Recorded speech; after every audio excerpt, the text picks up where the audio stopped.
Howdy, y'all. My name is Bryce. I'm coming at you with some more Stardew Valley. Today is Abigail's birthday. Okay. I'm sure we got plenty of stuff that Abigail would like.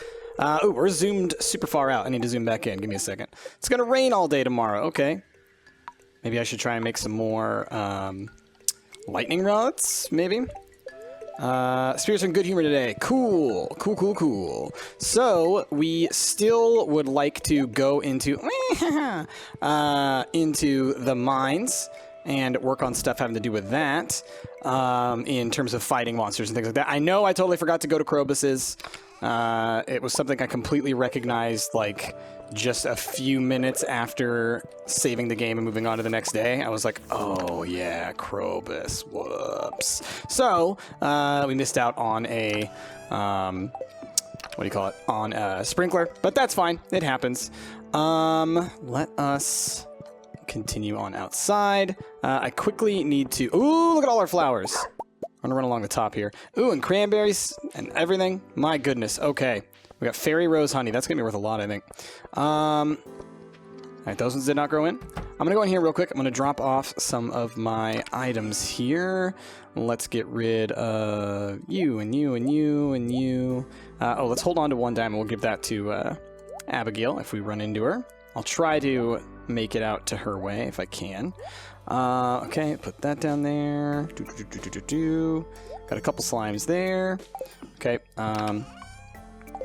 equipment chest. I think the equipment chest is actually pretty full. Yep. Well, let's get rid of... Actually, what do I have currently equipped? Ah, wrong button. Nope.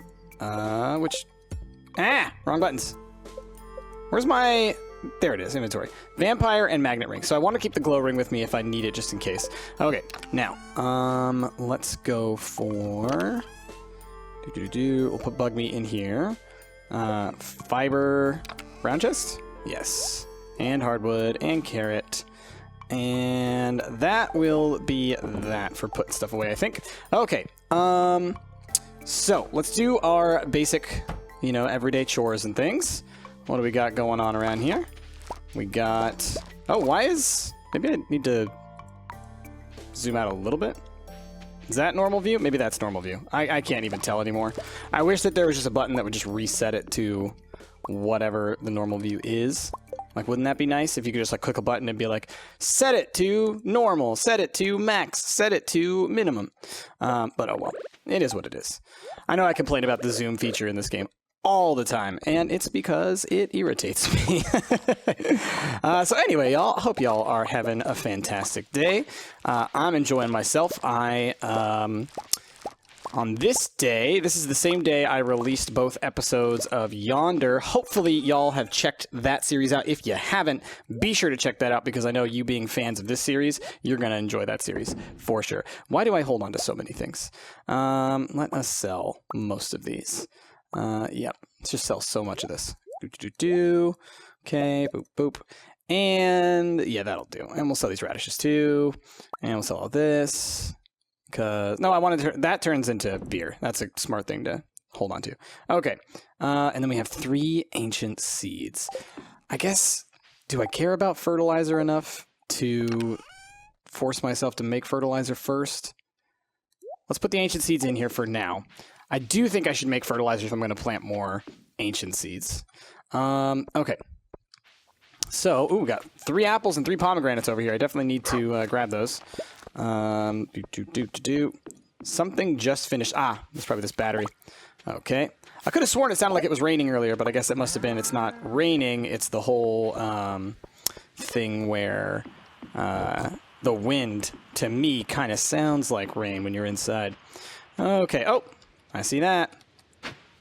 What is that? A chicken statue? I think I already had one of those. Okay. Why are you in here?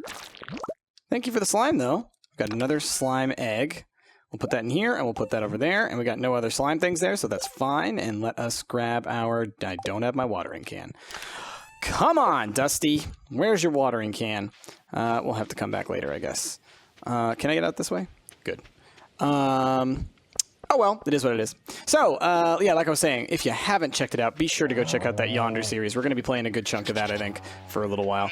And I would appreciate y'all's support on that series. I need to go find where my milk pail and my watering can are, which I imagine they're inside the house, as is usually the case.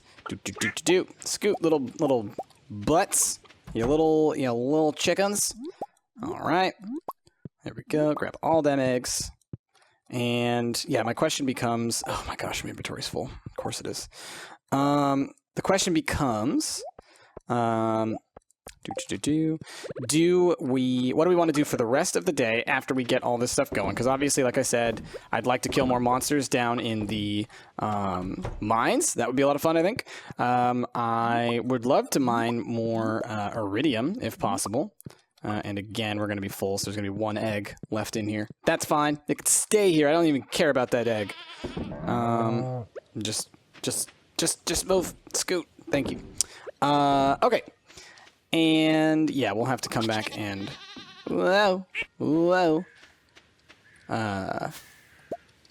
milk our cows and things. What is this letter? I found this in a drawer somewhere. I thought you could use it. Okay. Now, did I give Krobus 2 gifts this week or no? Or not Krobus. What's his face? Rasmodius. I did. So tomorrow I can give him gifts again. He's down to 4 now. I could go just talk to him. I guess that does give you like a benefit. Let's sell this. Sell this. Sell this. Sell that. Why not? Why not? We'll just sell all that. And the apples and the radishes and the strawberries and the blueberries. I could sell the chicken statue. Sure, we'll sell it, because I already have one inside. I know that. Sell that. Sell that. Sell that. Sell that. Okay, cool.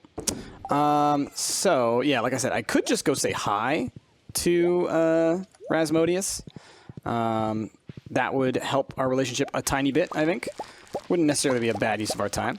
What else would I like to try and get done? I mean, I guess it could just be just focusing on fighting down in the mines, working through that adventures quest. Like I said, we're getting to that point. Y'all all said I need to make it all the way through to year 3 because apparently something big happens. So, you know, we'll stick it out through there. But we are getting to a point where it seems like I've completed most of the things that I would like to complete, like the goals of the game. So now it's just sort of like making our own goals. So I guess let's check this. Let me grab my here's my shears. Where did I put my other things then? Which chest did I put those in? Are they in one of these chests? Where did I put that stuff? Where's my watering can? Not in there. Not in there. There they are. Scythe, watering can, algae soup. That's right, we got that in that one place. Okay. Let's go ahead. I'll hold on to them, but honestly, I'm not even going to worry about milking our cows or anything like that today. We'll just do it tomorrow, because I do just want to get down to the mines right now. And so we're going to do that. Hello. Mixed seeds. It's never what I want. Quickly, let's check the quarry, because sometimes we got a little bit of iridium here. Not today, though. So let's hit the mines. And let me find... I know I wrote down roughly the floors that things are on. I think it was 70 to 79 for skeletons. And then it was something like... I don't know, like in the 20 to 69 or 79 for the Duggies or the Diggies or whatever their names are. So let's quickly do a little bit of this, and let's get to busting. Now, last time I did mention that there was there were a couple psych-related things that I thought were relevant to the conversation from last time that I thought would be worth bringing up. In relation to that, and those were the Stanley Milgram experiments and the Stanford prison experiments. And I guess let's just go ahead and talk about them. It's been a while since I've read up on them, so it's going to be a very cursory view on what those studies were. But the basic principles of those studies are extremely important to psychology. And actually, they've informed quite a bit, not just about what they tell us about psychology, but also about what's ethical when it comes to running psychological studies. Because back in the day, ethics was not a thing. So I guess let's start at the earlier one, which was Stanley Milgram's experiments. And these were focused on authority. And the main focus for these studies, the Milgram experiments, were trying to figure out how well-meaning people could do horrible, horrible things to other people, specifically in the name of authority. So really what they were trying to figure out was essentially, how was it that people during World War II were able to kind of either turn a blind eye or even participate in some of the horrible things that happened during that time, specifically targeted towards those individuals who were placed in the concentration camps during that time. Jewish people, homosexual people, people of Romani descent, etc. There's a whole hosts of individuals that were treated poorly during that time, specifically in Germany. And so the scientists were trying to figure out, how is it that, so many millions of, seemingly good people could, in one way or another, participate in that type of thing. So they were trying to figure out, what is it about authority that we defer to? Why is it that we listen to authority? Oh, I should try and remember to find Abigail. She'll be at the bar, right? I think she'll be at the bar at like nighttime. So we'll try and get back up around then.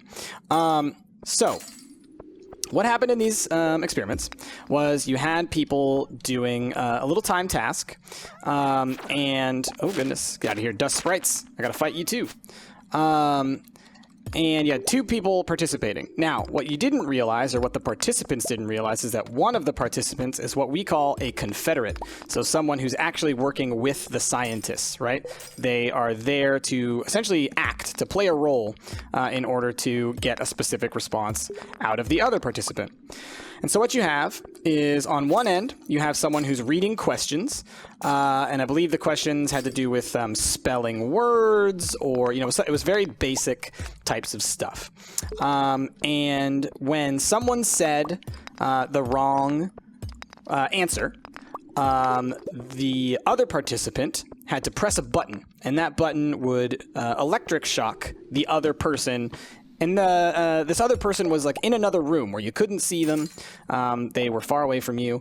And so the only interaction you had with them was like over a little radio. So, of course, these people were not actually being shocked, but the participants thought that they were shocking these other people. And so, after a while of doing this, the confederate would continue to fail time and time again, and the other person would have to shock them. And every time the person failed, they would also increase the voltage of the shock, so the shock would become more painful, become a more extreme shock.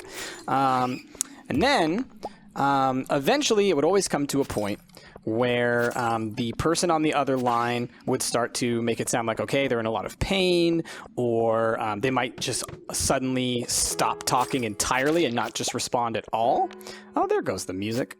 And so usually the participant would say something like, well, hey, they're not responding. What am I supposed to do? I can't do this, etc. They're questioning, I can't shock someone who's hurt. Sometimes the person on the other side would even say something like, oh, I have a heart condition. I can't do this anymore. Hey, we got a monster slayer. So that must be for the skeletons.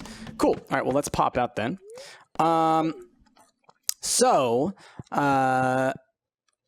They would have this like thing where they question it, right? Where they say like, oh, I can't do this. How could you, this person's hurt or whatever. And then the participant, which one did I complete? Skeletons. Cool. Let's talk to you.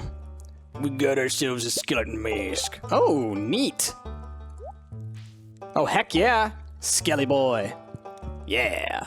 We're gonna wear this for a couple days. Okay, let's head back to town so I can go see Abigail for her birthday. What the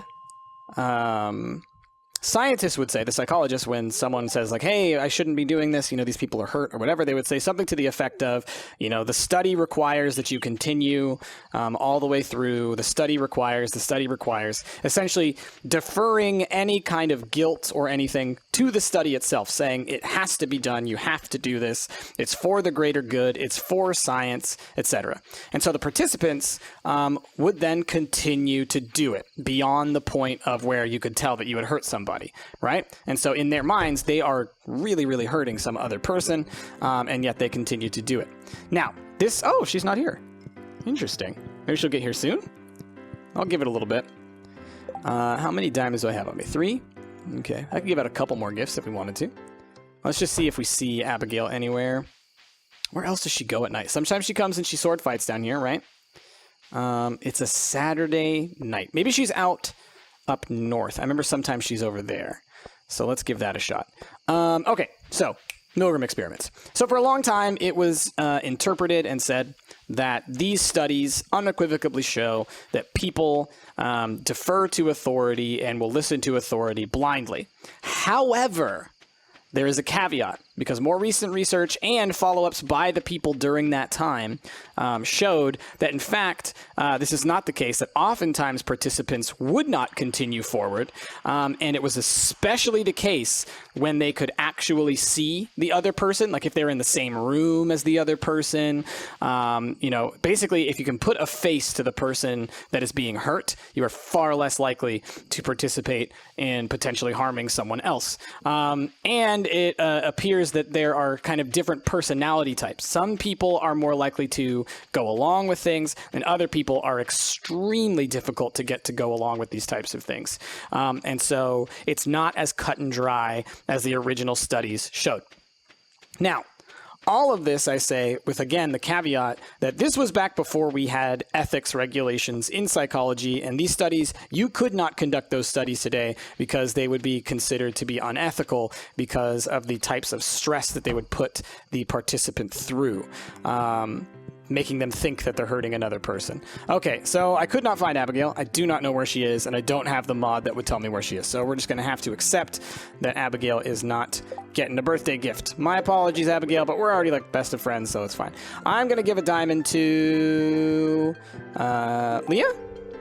It's a really nice gift. Thank you. To Ken. I've already given Ken a gift today. What'd you say, Ken? Hey, this is a really great gift. Thanks. And we'll give a gift to, who else do we not have a great relationship with? Who's in here? I give one to Willie. I just gave one to Kent. Robin, Marnie. Is Clint here? He's sometimes here and sometimes he's not. Oh, look, we have a relationship with Beatrice. Oh, that's so cute. Oh, so you have to build up your friendship with your kid. That's adorable. Emily. I give one to Emily. Sure, let's give one to Emily. Weren't we like really close friends once when I like saw her into her dreams? Thank you. I'm feeling a positive energy from this gift. Keep your mind open and some interesting things might take root. Anyway, how's your day going? It's going all right. Sup, Pam? Hey! Pam isn't responding. That's fine. Okay, now, moving on. And so, yeah, you couldn't conduct that study today. It would be considered unethical because of the amount of stress it would put other people through. Because nowadays we have standards where we're like, hey, you're not allowed to do any studies that would like put people in harm, either psychological, emotional, or physical. So that's the Milgram experiments. So what they showed ultimately is that, yes, to an extent, people will defer to authority and do bad things in the name of authority, but that is dependent upon how personal the interaction is with the people that you are harming. So people are more likely to do harm to other people, essentially, if they don't see their faces.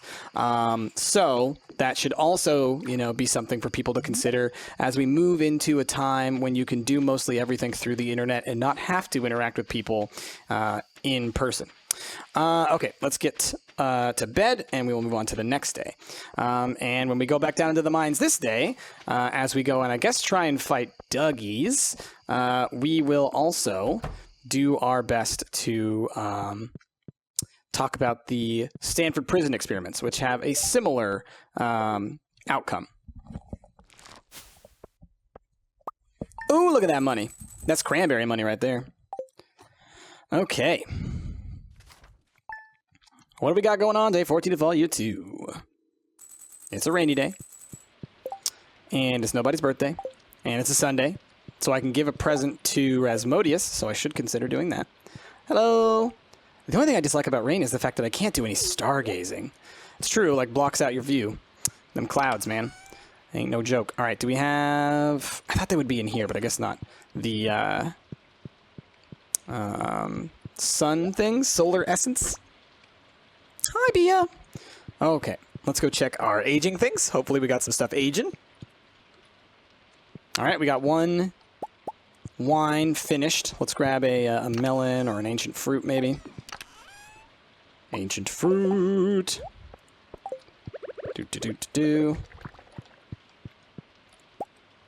Melon wine. Okay. I'll put that in here. And yeah, I think that what we're going to do going forward, honestly, let's sell all this cheese. All of it. All the cheese. And we're just going to age wine. That's our thing that we're going to age. That's just going to make life a little bit simpler for me. And I kind of like that idea. We're a winery, basically. I should make... Oh, look at all them pumpkins. Okay, big harvest day.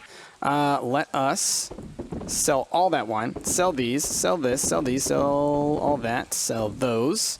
Okay. And I also should try and think about making some more lightning rods. So we need more iron bars and refined quartz. So I'm going to go ahead and do that. And I'm just going to set up like a whole row of them over here. Ooh, and grapes. Tons of grapes. And a bunch of cranberries. It's going to be a big money day, y'all. We may not make it into the mines today, but we can still talk about stuff while we're here. So let me grab bat wings, refined quartz, and iron bars. Okay, I think we should be able to make quite a few of these. Oh, they don't stack. It's really frustrating when things like this don't stack. All right, we're going to make 6 for now, because why not? Okay, and just to even out what we just spent, let me go ahead and we're going to take some coal, and we're going to take this iron ore that I've got, and we're going to run it through here. And maybe I should just make a whole bunch of furnaces. I never ended up finishing out this whole room. Maybe I should work on that kind of stuff too. Let's do that. Let's just do some home finishing stuff.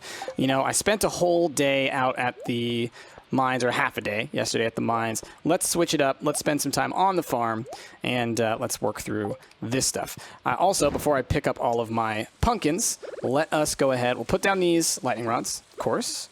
And let's put another one maybe like, I don't know, here-ish. And another one maybe here-ish. Okay. So let me go grab some seeds, because I'm going to need to plant some more seeds for the pumpkins. Oh, look at all them strawberries, man. It is going to be a huge money day. Oh, my goodness. Wow. Wow, wow, wow. I'm starting to think maybe I should replace these strawberries with cranberries. I feel like cranberries are worth a lot. I mean, strawberries are also worth a good amount, but we'll see today, because we're going to have cranberries and strawberries to compare. We'll see which one seems to be the more valuable one.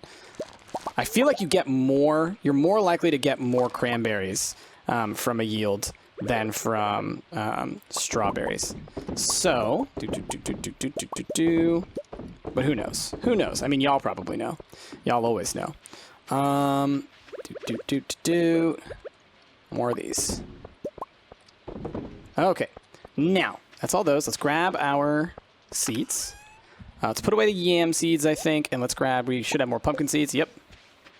So we'll do that. I do need to make fertilizer as well. But let's start picking things up. Okay.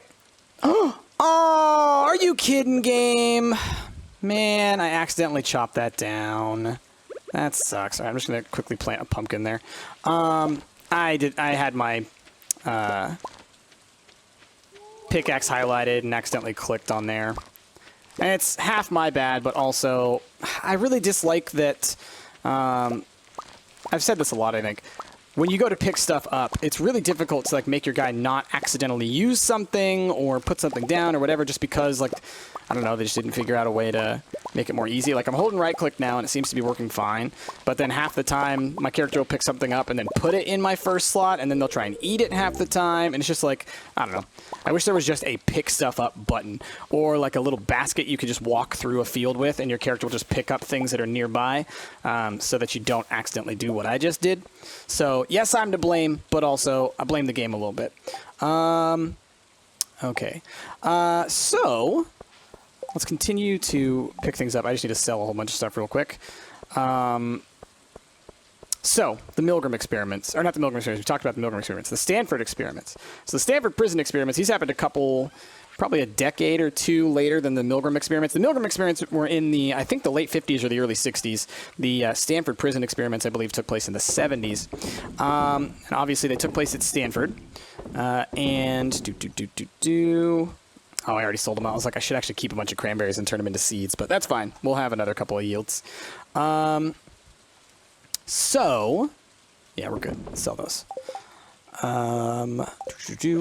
So these experiments, what happened in these experiments was that it was at a college at Stanford, and it was by this famous, because of this experiment, psychologist named Phil Zimbardo, and he was interested, again, in this kind of concept of authority and what people do and how they defer to others, which, all this, again, it relates to what we were talking about last time with kind of groupthink.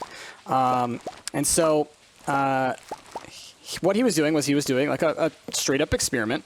And what he did was it was going to be over the course of a couple of weeks. It actually only ended up lasting a couple of days. They had to shut it down prematurely because of how intense it got. But what the idea was it was going to be kind of like a play scenario of half people in the group were randomized to play the role of being kind of guards at a prison. Okay, so they were fake guards at a prison, and there was like this dorm on the campus where we're gonna save these pumpkins for using as for wine. And so they had 50% of the participants were made guards, prison guards, in this fake prison, which I think was actually just an old dorm at the college. And then you had the other 50% were prisoners, and they were given rules of what they were supposed to do. So at these times of day are when people eat, and at these times of day are when people sleep, and et cetera, et cetera, et cetera. And the idea was basically just to see, like, how would this play out? Would people be fair to one another? Would they take advantage of one another, et cetera? And over the course of, like I said, just a couple of days before they had to shut it down quickly because of how bad it got, basically they found out that, people will be awful to one another when given that kind of power over each other. The people in the position of the guards very quickly, and these are people who, beforehand, they were just psychology students. They were people just like me, going to college, studying and interested in other people. From everything that we know about these people, they are just like any other normal, average, everyday person you can imagine. These were not like a bunch of bad people that somehow snuck into this study. Nope. These were all college students. I don't think they were all psych students. I think it was actually a broad college-wide thing. So they were just all college students. But, seemingly, as far as we could tell, all nice, normal, good people. But once put into positions of power, people took advantage of those situations and started abusing one another physically, emotionally, mentally, making people stay up all night, doing all kinds of things to physically harm people. There were lots of different forms of abuse. Basically, once things got too extreme, they were basically like, all right, you know what, this is getting out of control. We have to stop this now because things could get way, way worse.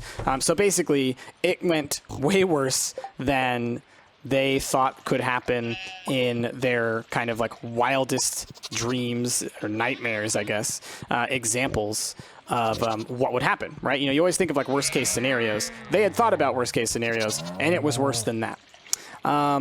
So if you're interested in that, I would strongly suggest, reading up on it. Obviously, it's going to be really tough reading sometimes if you know anything about abuse or anything like that. But ultimately, what it showed is, once again, that especially when people are given authority, they will take advantage of that authority in order to harm other people and, just do things to other people. And so it gives a good justification or reason for us to question people when they are in positions of authority as to whether or not they actually have other people's best interests in mind. And it's why we need to have oversight for things that have to do with authority.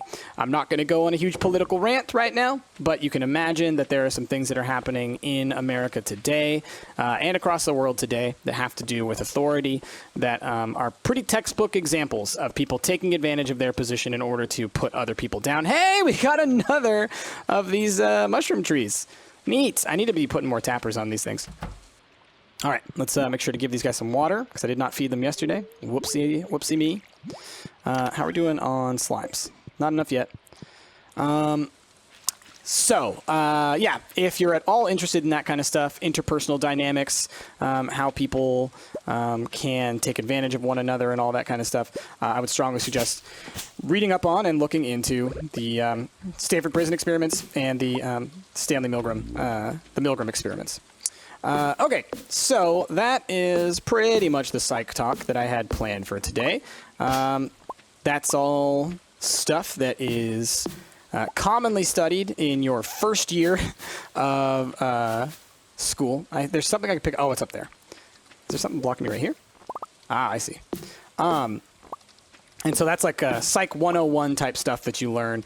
And like I said, those two studies happened before we had ethics regulations. Psychologists don't do stuff like that anymore because we now actually have ethical rules that guide our study. So I, as do all individuals who go into research psychology or clinical psychology, had to take ethics courses, numerous ethics courses. You have to constantly recertify yourself with ethics boards and retest yourself on ethics information. And it's really important stuff. I mean, I honestly think everybody should have to take ethics courses because ethics don't just apply to research. Ethics apply to everything you do. It's basically ethics. When people say morals and they're applying it to what they do in their everyday life, they actually mean ethics. Like that's what that word means. It just basically means being a good person. So ethics are like, are you being fair to people based on them being people? Are you, being civilly fair? Anyway, so that's us in this farming game talking about some very serious stuff in the real world. Okay, now let us look at furnaces. Copper, ore, and 20 stone. Oh, I didn't know it was just ore and stone. That's easy. Let's make a bunch of those. 1, 2, 3, 4. Oh, that's right. They don't stack. Of course they don't stack because that would be convenient. And what do tappers cost? Is that it? That's all I can make? I'm out of copper. Okay. And what do tappers cost?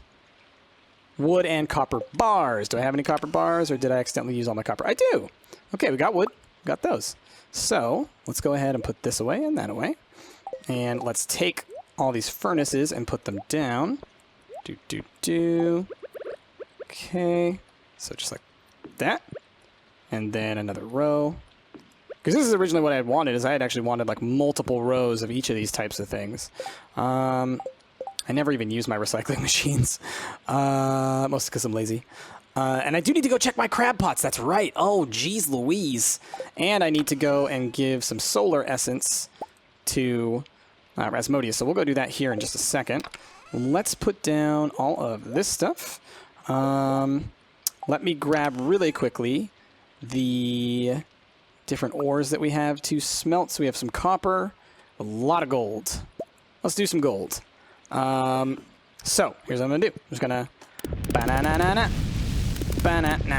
All right, and now we'll be able to get way more ore at a time, and that'll just kind of move things along a little bit more swiftly. So copper bars I needed. Let's make some more tappers. 1, 2. Oh, really? Oh, I need more wood. That's easy. How are we doing on wood? There we go. Hey. And copper's the next thing. Okay, cool. So put those away. Put these away. Put that away. That away. And we'll put the bombs here too. It's fine. And coal. And slime. And I guess that'll do. Alright, wood chest. This stuff. That stuff. Etc. Okay. Mushrooms are like somewhere down this way. Yep.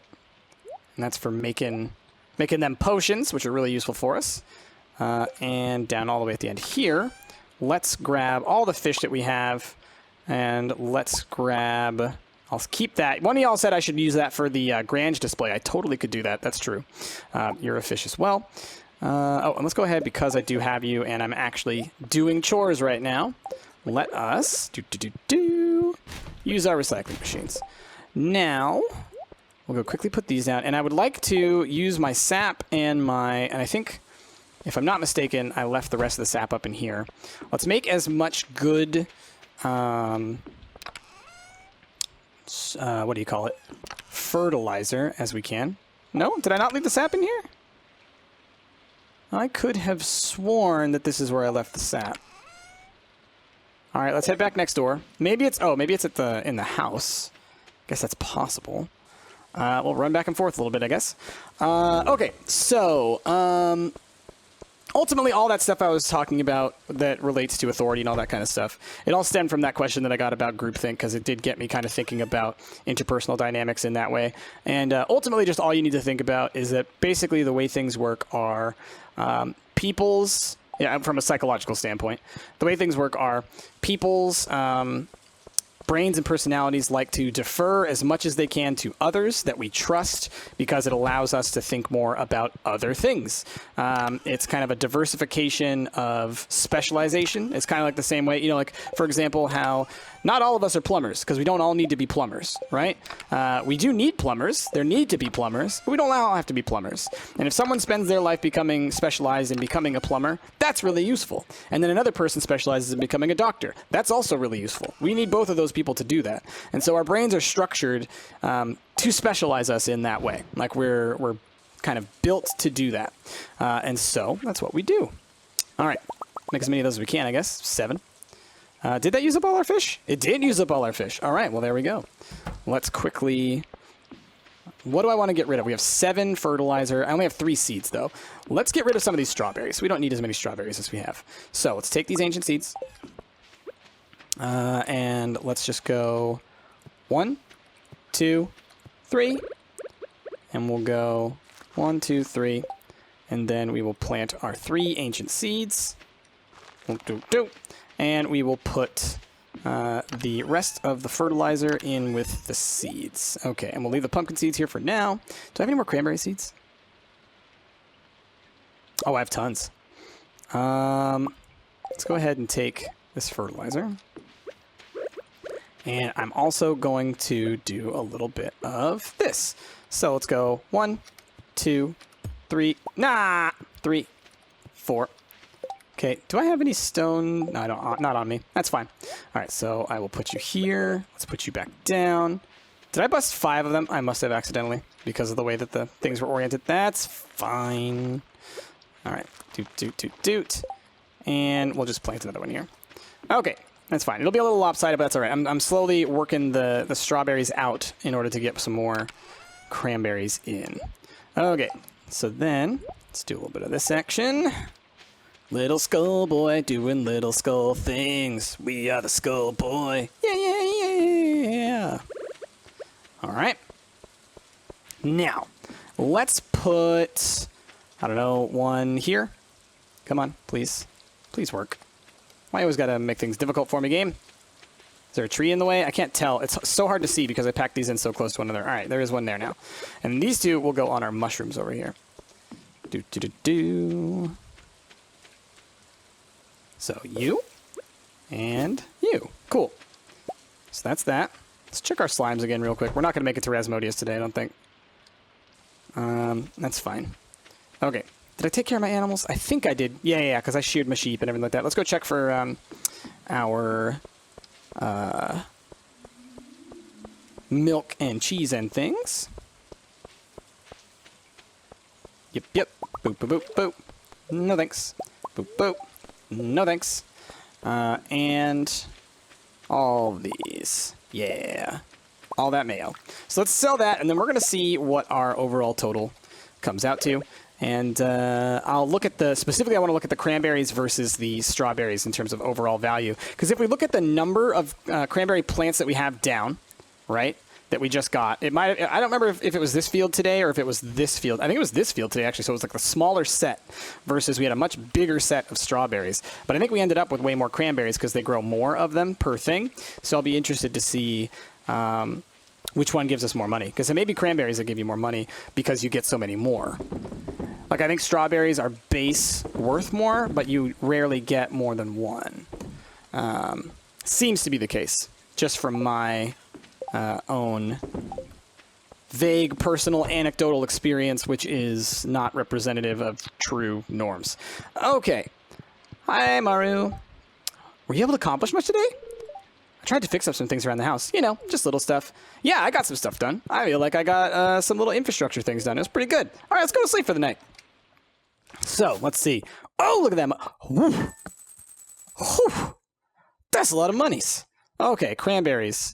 39 gave me 3,198. Where are our strawberries? So 16 gave me 2,112. So overall, I got, let's see, $5,000-ish. No, 5,500-ish. And here we got maybe 4,500. So, I mean, I think it's actually pretty comparable. But I think overall cranberries are going to be worth more because, like I said, this was a much smaller area of cranberries that we sold today. So who knows, honestly. Grape jelly gave us a lot of money. That was great. Pumpkins are where it's freaking at. Cheese. Oh, this is why we got so much money. It was all that cheese and everything that I've been saving up. We sold all that and we made a ton of money. Yeah. Oh, yeah. That's good stuff. All right, y'all. Well, with all that, we are making money. And hopefully y'all enjoyed what you saw. If you did, be sure to give the video a like, a favorite, and subscribe to the channel. My name has been Price, and I will see y'all next time. Oh, and don't forget to go check out my new series, Yonder.